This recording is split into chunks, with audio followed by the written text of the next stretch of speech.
Hello everyone, నేను మీ విజయ నగేష్. ఈరోజు ఒక మంచి రెసిపీ అనమాట. మంచి రెసిపీ ఎందుకు అంటున్నాను అంటే వీడియో చూసాక మీకే తెలుస్తుంది. చాలా బాగుంటుందన్నమాట. ఈ మధ్య కాలంలో చికెన్ అసలు ఎవరు ముట్టుకోవట్లేదు. అండ్ చికెన్కి సబ్స్టిట్యూట్గా ఏదో ఒకటి రెసిపీ చేసుకుంటున్నారనమాట. దాన్ని అసలు రీప్లేస్ చేయలేము.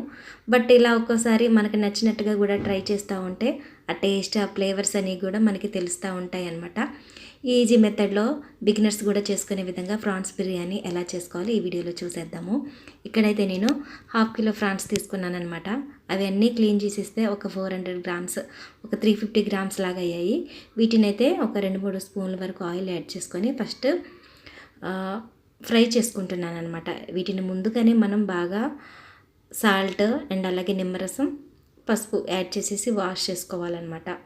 ఇలా ఫ్రై చేస్తున్నప్పుడే జస్ట్ లైట్గా కొంచెం పసుపు, కొంచెం సాల్ట్ ఈ ముక్కలకి పట్టాలి కాబట్టి వీటిని ముందుగానే ఫ్రై చేసుకుంటున్నాం కాబట్టి ముక్కలకు పట్టే విధంగా లైట్గా కొంచెం పసుపు, కొంచెం సాల్ట్ యాడ్ చేసుకోవాలి. ఈ విధంగా ఫ్రై అయిన తర్వాత పక్కన పెట్టేసి మరో కడాయిలో మందపాటి కడాయి తీసుకోండి. ఒక 2 స్పూన్ల వరకు ఆయిల్ యాడ్ చేసేసుకొని ఒక్క టమాటా, ఒక్క ఆనియన్ అండ్ అల్లం వెల్లుల్లి పేస్ట్ ఈ విధంగా మిక్సీ చేసేసుకొని పచ్చివాసన పోయేంత వరకు బాగా ఫ్రై చేసుకోవాలన్నమాట. ఈ విధంగా ఫ్రై అయిన తర్వాత ఒక స్పూను కారం, ఇంట్లో పిల్లలు ఉంటే పిల్లలకు తినే విధంగా స్పైసీనెస్ని చూసుకోండి. కొంచెం పసుపు అండ్ అలాగే సాల్ట్ కూడా యాడ్ చేసేసుకొని ఒకసారి దీన్ని కూడా ఫ్రై చేసుకోండి అనమాట. ఆ తర్వాత గరం మసాలా అండ్ కొంచెం జస్ట్ చిటికెడంతా నేను బిర్యానీ మసాలా యాడ్ చేశాను అనమాట. సో అంతే. సో ఈ విధంగా అండ్ 2 స్పూన్ల వరకు పెరుగు, మీ దగ్గర ఎలాంటి పెరుగు అవైలబుల్గా ఉంటే అది యాడ్ చేసేసుకొని, అంటే గ్రేవీ కోసం ఇక్కడ పెరుగు యాడ్ చేశాను అనమాట. సో ఈ విధంగా మగ్గాక ముందుగానే ఫ్రై చేసుకున్నాం కదా ప్రాన్స్, వాటిని కూడా యాడ్ చేసేసుకోండి ఆయిల్తో పాటే. సో ఎక్కువేం ఆయిల్ యాడ్ చేయలేదు, సో సరిపోతుందనమాట. ఇక్కడ ఒక 2 స్పూన్లు, మనం ఫ్రై చేసేటప్పుడు 2 స్పూన్ల వరకు ఆయిల్. సో ఇలా కొద్దిసేపు మగ్గనిచ్చాక కొత్తిమీర, కొంచెం నిమ్మరసము అండ్ అలాగే కరివేపాకు యాడ్ చేసుకోవడం మర్చిపోకండి. కరివేపాకు ఫ్లేవర్ ఈ ప్రాన్స్కి చాలా బాగుంటుందన్నమాట.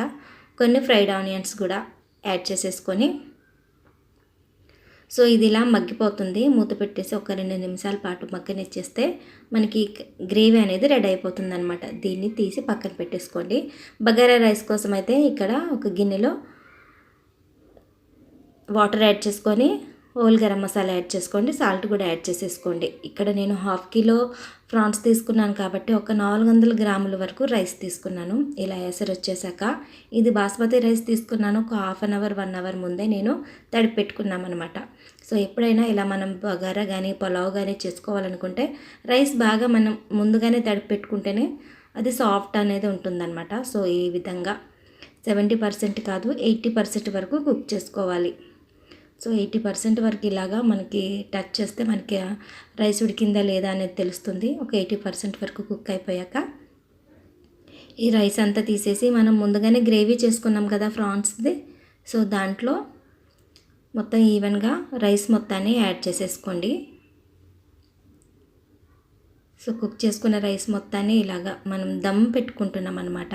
సో మనం చికెన్ ప్రాసెస్ ఎలా చేసుకుంటామో సేమ్ ఇది కూడా అంతే. కొంచెం స్పైసెస్ అనేవి మీ ఇష్టం. ఘాటుగా తినాలనుకుంటే కొంచెం స్పైసెస్ ఎక్కువ వేసుకోండి, లేదు లైట్గా తింటాం పిల్లలు ఉన్నారు అనుకుంటే ఈ విధంగా నార్మల్గా చేసుకున్నా కానీ ఫ్లేవర్స్ చాలా బాగుంటుందన్నమాట. రైస్ అంతా పెట్టేసి ఆ తర్వాత ఫ్రైడ్ ఆనియన్స్ అండ్ అలాగే కొంచెం కొత్తిమీర, పుదీనా అండ్ అలాగే నిమ్మరసం యాడ్ చేసుకోండి. మనకి ప్రాన్స్ అంటేనే మనకి స్వీట్నెస్ ఉంటుందన్నమాట, కర్రీ అయినా ఫ్రై అయినా కానీ. సో ఆ తర్వాత ఒక 2 స్పూన్ల వరకు నెయ్యి, మీకు ఇది ఫుడ్ కలర్ అనేది మీ ఆప్షనల్.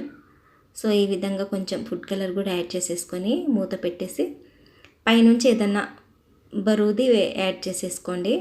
ఇలా ఒక 10 నిమిషాలు లో ఫ్లేమ్లోనే దమ్ పెట్టేసుకుంటే మనకి ప్రాన్స్ దమ్ బిర్యానీ అనేది రెడీ అయిపోతుంది అనమాట. చాలా అంటే చాలా బాగుంటుంది, మంచి టేస్ట్ ఉంటుందన్నమాట. తప్పకుండా ఒకసారి మీరు ట్రై చేసి ఎలా వచ్చింది ఏంటి అనేది నాకు కామెంట్ రూపంలో షేర్ చేయడం మాత్రం మర్చిపోకండి. వీడియో నచ్చితే లైక్ చేయడం మాత్రం మర్చిపోకండి. చూసారు కదా, చాలా బాగుంటుందన్నమాట. తప్పకుండా మీరు ఒకసారి ట్రై చేయండి. Thank you for watching.